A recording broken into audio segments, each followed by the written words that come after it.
Hey guys, this is Kev Chat number 2, and the last time I spoke was Kev Chat number 1, which was on Friday the 20th. It's now Monday the 23rd. It feels like a long time. Monday the 23rd, and basically I'm going to do these talks on a weekly basis. So every Monday I'm going to give you another update on where the club is and how training's going and other activities that we're doing. So obviously a lot has changed since my last chat on Friday. The leisure centre has been completely shut. In fact, all leisure centres across the country are now shut.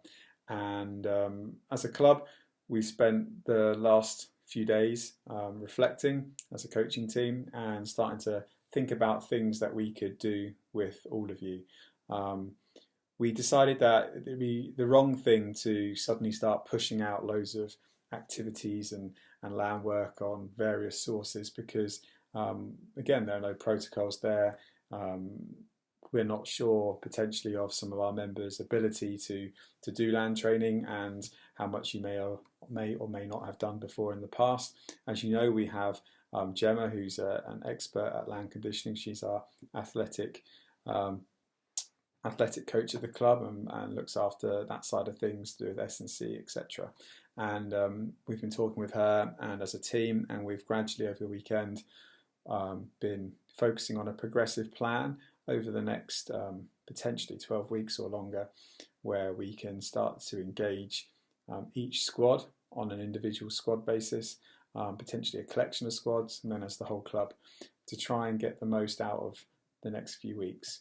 I think immediately though, like I spoke about in my first Kev Chat, it was around the loss of the fact that you as an athlete have now had all of your swim training taken away from you, and that's a major issue. And I'm sure a lot of you are reflecting on that over the weekend.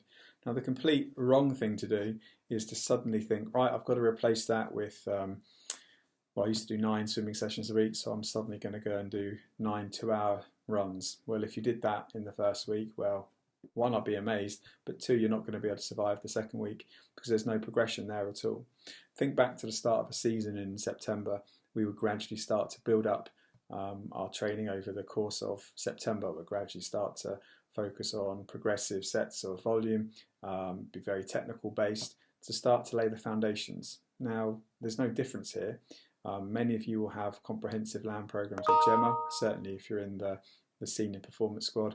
Others of you will have some progressive land training throughout the whole club, from academy right the way up through potential and into the competitive squads and then performance squads. And masters obviously do some land training specifically on their own, but I've noticed more of those guys doing more pre-pool and post-pool, which is great. So we need to start from a foundation where you're going to be safe. So over the weekend, you'll have seen an email come out from me last night explaining the process of how we want you to sign up to this, to basically give your consent to doing online training. Online training being things to do with land work, but also other activities that we might do, education sessions around strokes and events, history of certain parts of swimming, nutrition activities, etc., etc., but also the safeguarding aspect, because we're going to be using digital comms more, making sure that as parents you're happy for us as coaches to engage on different levels. Obviously, the higher up in the club you get, that contact time may become greater. Well, it will become greater. And we want to obviously keep it in perspective to the contact time that you've had with the club. We have members of our big team that only turn up once, maybe twice a week for their stroke improver or academy session, and that goes right up to the top in my top group, where they're potentially swimming 10 times a week with 3 or 4, maybe more land sessions.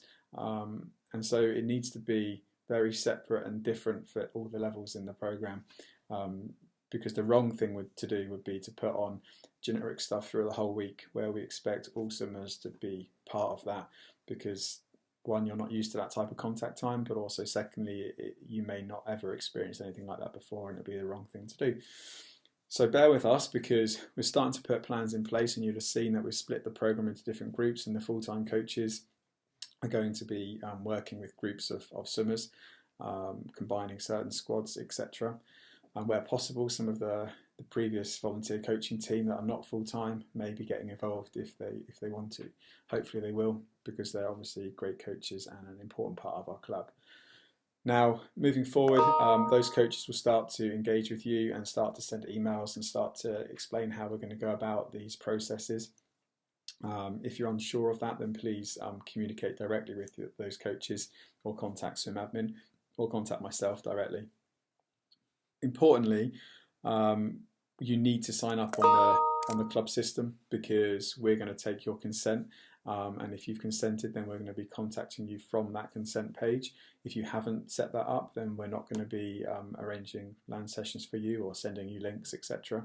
So it's really important that if you want to be part of this, and we hope you do, that you follow that sign up link and you give us your consent, and with that you're also highlighting to us that you're going to provide yourself with a safe land training area at home, and there's no obstacles in the way, because your safety, whilst it's the health side of things with what's going on, is paramount, but also your safety, so you don't go and break bones or smash your head on things or accidentally fall onto a glass table in your room, or fall into the fireplace or something stupid like that, or open the door onto somebody, and you've all seen those YouTube and Instagram videos which are hilarious to watch, but in person and from a club's perspective, that's not going to be safe. So make sure you look into that.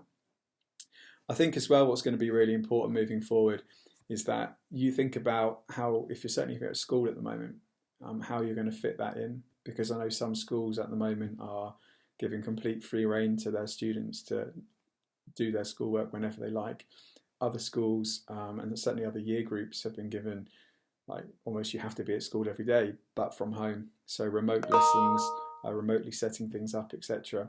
And that's going to be different for everyone. So whilst we'll be giving you certain sessions to watch and take part on, particularly on things like Zoom, it's going to be important to recognise that not all of you can do that all the time. So us as coaches are going to be as flexible as possible to allow you to do what you can. Progressive training is going to be really important. Think about, if you're thinking about going for a run, think about how much running you've done in the last month. Think about how you could progressively start to increase that, progressively start to do other activities, progressively start to do more pre-pool or post-pool. Although there's not a pool involved this time, it would be really important to still do your injury prevention and injury risk reduction work, which Gemma's worked on throughout the club. One other thing I want to put across here is how many of you have actually reached out to your teammates, got involved, spoken to them on FaceTime. As a coach, I've had like various coaches try and call me over the last few days on FaceTime, where there's like 10 or 20 of them all trying to talk to me. Usually it's at like 10:30 at night, and well, they might not know me, but I go to bed quite early. So just try and think about how you can engage with other members of your team and stay connected with them, because I think that's going to be really important. We spoke last time about loss and the fact that you're at home and your whole world's kind of shrunk into this small little bubble. But we'll try and see the positives in that. Not many of you spend much time with your parents. Not many of you spend much time with your brothers or sisters. Not many of you have a chance to do that. So try and find time now, because you've certainly got that time, to actually engage with your family more, talk to them more, talk to your parents about how you're feeling and your worries. Because if you're feeling worried right now, or if you're feeling concerned about things, then that's okay, because this is testing times for everybody. And what's really important is that with anything to do with mental health, is that you engage with people and you talk about your feelings and concerns, because a problem shared is a problem halved, and we don't want to have issues down the line where you're struggling.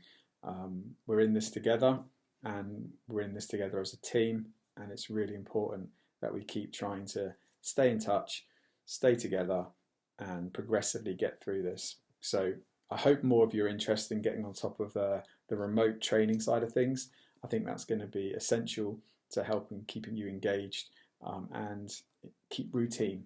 And I think routine is going to be really important, as I made out last time. So if you can all make sure you've checked those emails, make sure you've all signed up, and make sure you all get ready for a great week of positivity, because that's what's important now, being positive and being focused on the future. Okay, reach out if you want to send any emails or get in touch through Instagram or Twitter, etc. Then do that. I can always give you advice, and that obviously goes out to anyone that's not part of the club, because I've had various people get in touch after the first Kev Chat wanting to talk to me about that, which I thought was quite cool. So if anyone else wants to reach out, then do that. Thanks very much, guys. Take care. And oh, that's the other thing. My swimmers went, I should say, like and subscribe. Well, I don't know how to put that on my screen yet, but this is on the Wycombe YouTube. So like and subscribe to Wycombe YouTube. That would be great. Thanks, guys. Take care. Bye now.